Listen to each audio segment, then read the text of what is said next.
Two-headed right, two heads are better than one-headed right. Two heads are better than one-headed right. Two heads are better than one-headed right.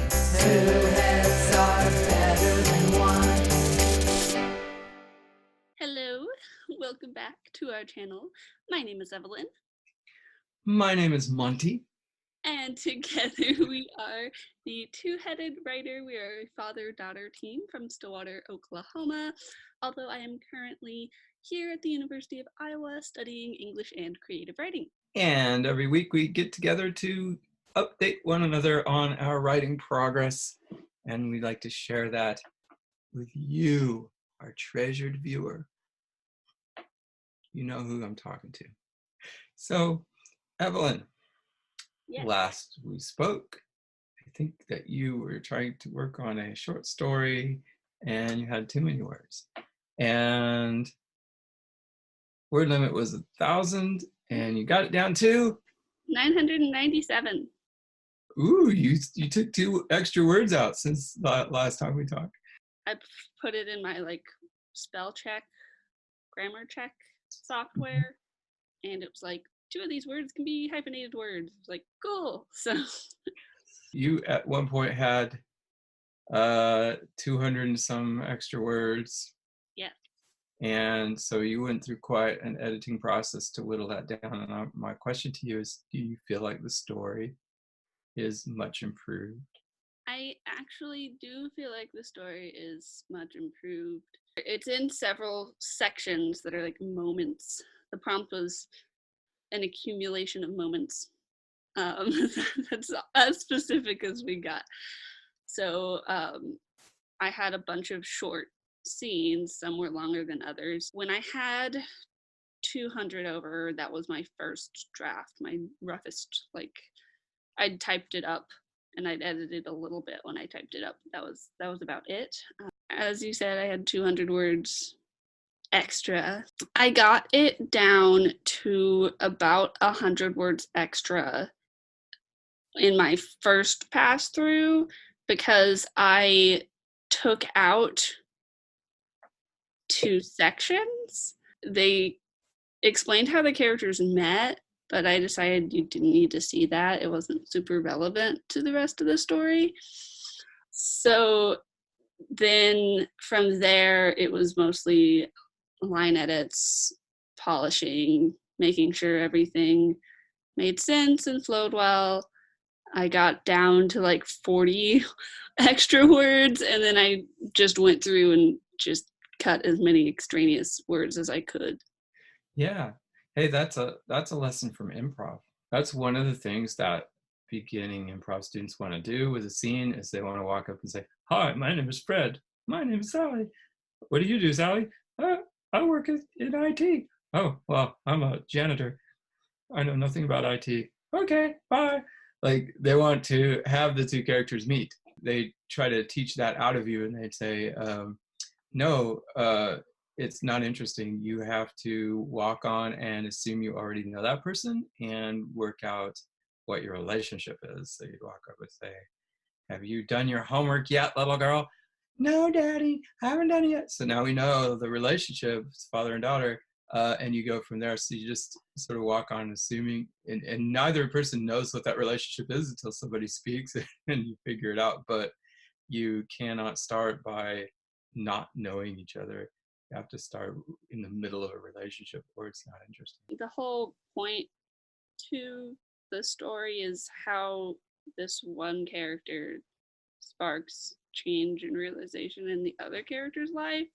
So I wanted to be it's a track that all the way back, but I actually started at the first moment where the change becomes evident and then work from there.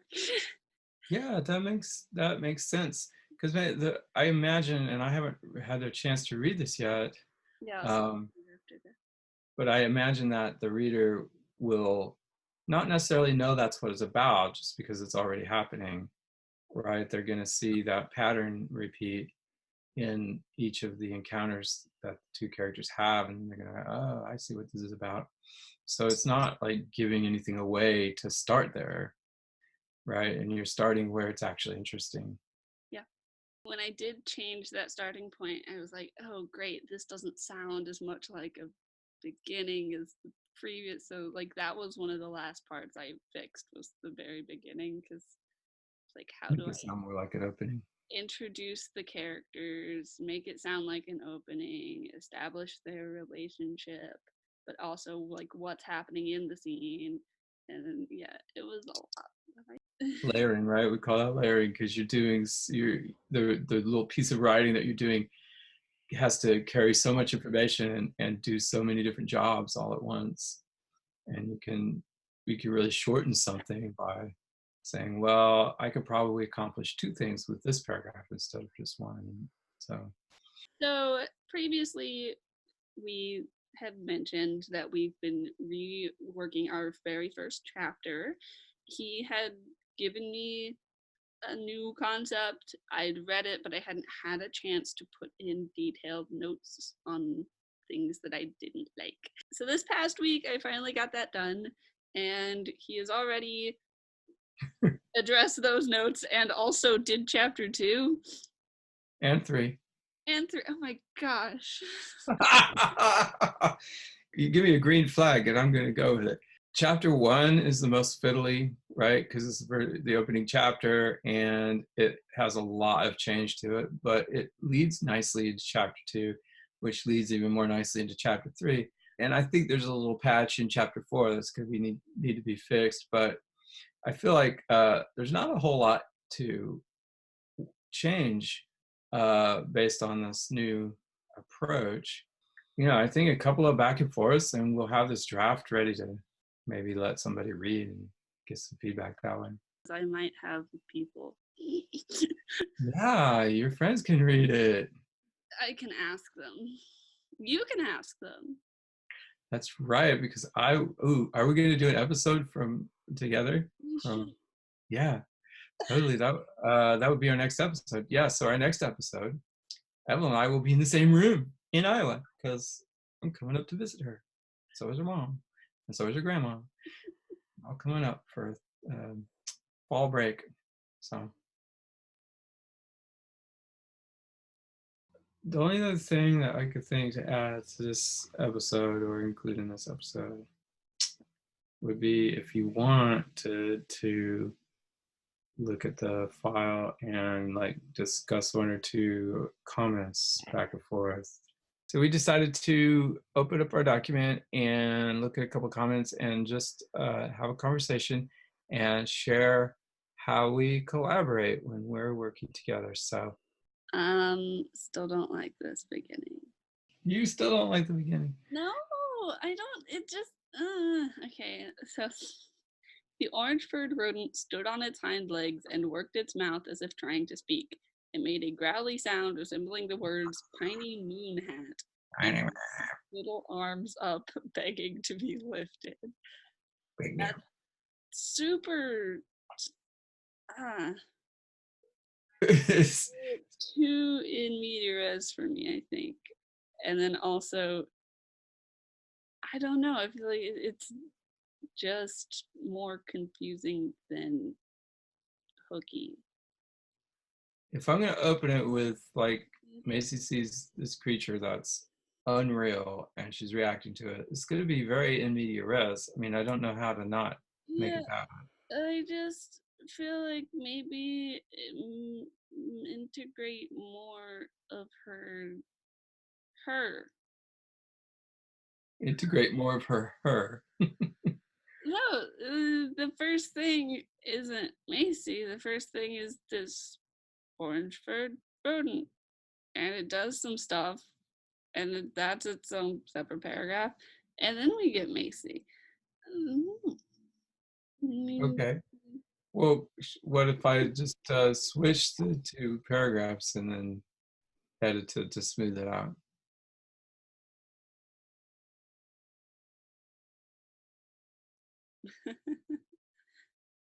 um, I don't know if switched is where would Switch or combine.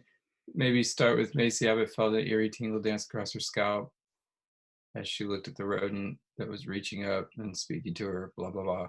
Something like that. yeah, that might be better.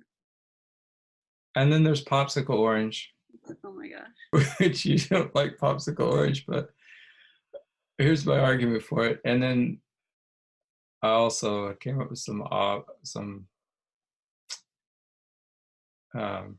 options here. Neon orange, pumpkin orange, cowboy orange. Which do you like? Neon orange. Do you really think he's neon orange though? That's Yeah, that's Is that an Oklahoma thing? it's a joke. The OSU colors are orange and black. So he's not seriously suggesting cowboy orange. it's the right shade though. I like neon, but it also implies a glow, which I don't like, and he's not pumpkin orange. I mean, okay, it's like actual pumpkin orange, yes, but like the pumpkin, like I think pumpkin spice first, which is like a more brown, Darker. yeah. So weirdly enough, popsicle orange still seems like the most accurate color descriptor. Hey, Adrian, if I said popsicle orange, does that give you like a specific shade that comes to mind?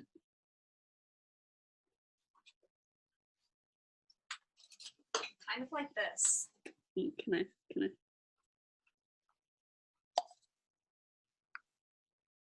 That works.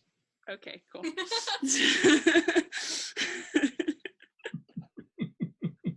Do you think that it's important that the reader get a specific color out of that?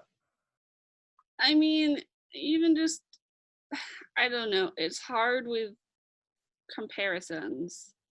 You don't want to super throw your reader off and bring them out of the story contemplation wise, right? Right. That's my concern with it. Like if they have to be like popsicle orange, what? Popsicle orange? I can't relate to that too much because I totally would read that and go, yeah, I know what he means. Yeah, it's your words. I know. It's your words. You can't say that I would totally relate to your own words. We don't have the cheese puffs in there anymore. Cheese puff orange. We hope you've been entertained by this. And we are now prepared to stop doing it. If you like this video and you want to keep following us on our writing journey, remember to hit that subscribe button and leave a thumbs up. We will be back next week side by side with another video. And until then, remember, two heads are better than one.